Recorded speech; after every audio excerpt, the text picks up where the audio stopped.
এই বাক্যটা পড়ে কি মনে হচ্ছে আমাদের? কোন টেন্সে রয়েছে আমাদের? Past tense. কন্টিনিউয়াস টেন্সে রয়েছে। তারা টিভি দেখছিল। এক সেকেন্ডে তো হয়নি, এটা কিছু সময় ধরে দেখছিল আর কমপ্লিট হয়ে গেছে, অর্থাৎ যে কাজটা অতীতে কমপ্লিট হয়ে গেছে আর কিছু সময় ধরে চলছিল সেটা হচ্ছে আমাদের past continuous tense. Past continuous টেন্সে বলেছিলাম একটা নিয়ম, প্রথমে আমরা সাবজেক্ট বসাবো, তারপরে ওয়াজ অথবা ওয়্যার বসাবো, তারপরে মেন ভার্ব, মেন ভার্বের সাথে আমরা আইএনজি যোগ করব, লাস্টে আমাদের অবজেক্টকে বসাবো। বোঝা গেছে?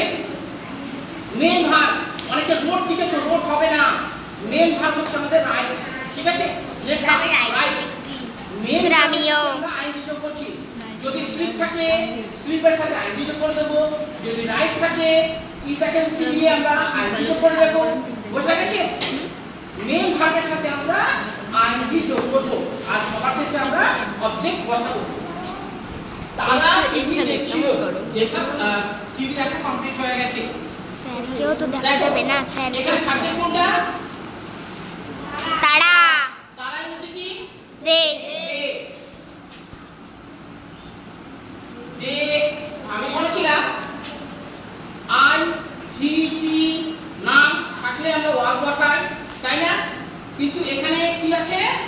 অর্থাৎ হাফ পারসন বা থার্ড পারসন সিঙ্গুলার নাম্বার এটা না, অর্থাৎ হাফ পারসন আর singular half person singular number ছাড়া অন্য কিছু যদি থাকে তখন আমরা কি বসাবো? ওয়্যার বসাবো। অর্থাৎ এ ওয়্যার দেখছিল ওয়াচিং টিভি, এ ওয়্যার ওয়াচিং টিভি।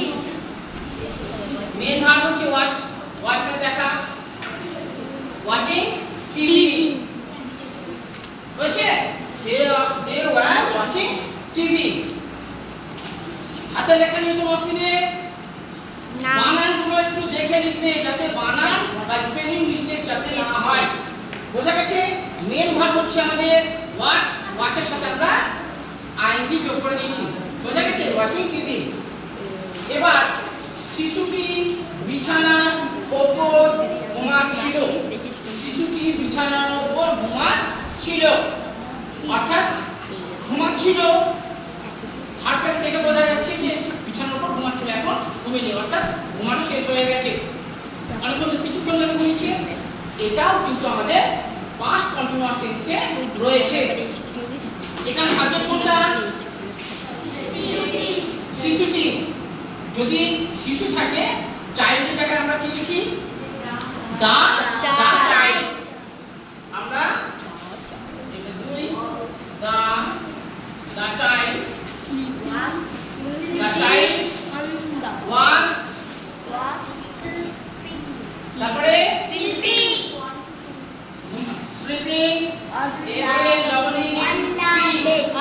মানে ঘুমানো।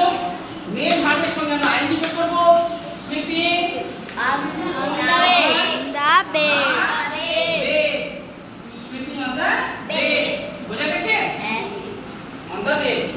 এবার তৃতীয় নম্বর দেখি, তারা বাইরে খেলছিল, তারা বাইরে খেলছিল। হাবিবা এই বাক্যটা পড়ে কেউ বলবে না, হাবিবা বলবে বাইরেটা কি? গুড, তুমি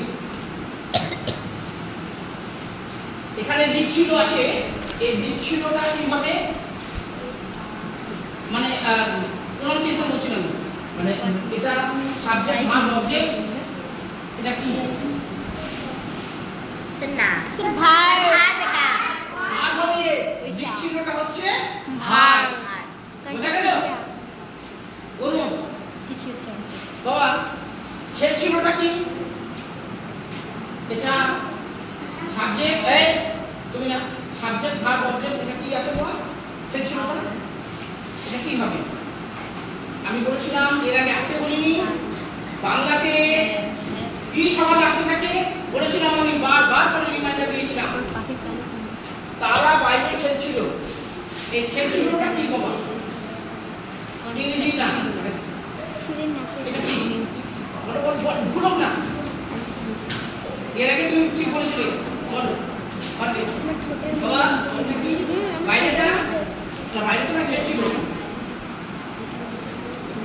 এটাকে আমরা কি বলবো এবার শব্দটাকে হ্যাঁ সাবজেক্ট ভার্ব অবজেক্ট এটা কি হ্যাঁ সাবজেক্ট হবে না ভার্ব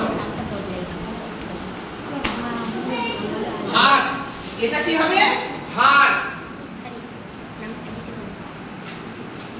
তারা বাইরে খেলছিল তারা বাইরে খেলছিল তারা হচ্ছে সাবজেক্ট আমাদের তো সাবজেক্টটাকে আমরা ইংলিশে কি বলবো দে দে তারপরে কি লিখবো ওয়্যার দে ওয়্যার তারপরে আর কি আছে খেলছিল খেলা ইংরেজি কি প্লে প্লেইং আমরা ভার্বের সাথে আইএনজি যুক্ত করে নিব প্লেইং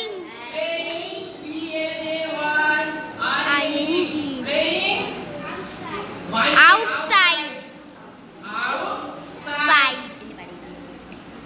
হাতে লেখা বুঝতে অসুবিধা হয়ে গেলে পড়বে they were playing outside আমরা এখানে were কেন ব্যবহার করলাম were এখানে ব্যবহার করলাম এটা ফার্স্ট পারসন বা থার্ড পারসন সিঙ্গুলার নাম্বার নয় বোঝা গেল যদি ফার্স্ট পারসন অর্থাৎ ফার্স্ট পারসন আর থার্ড পারসন যদি আমি সে মানে হি সি আই আর নাম থাকলে সেই ক্ষেত্রে আমরা ওয়ার ব্যবহার করব আর একটা নাম থাকলে আমরা ওয়্যার ব্যবহার করব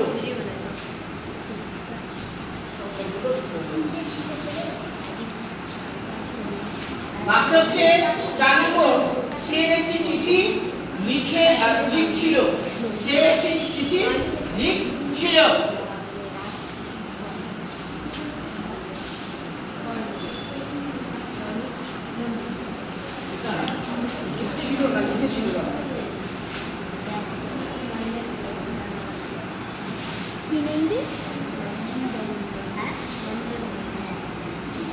नाम से चले टाइगर नंदन नंदी वो भाई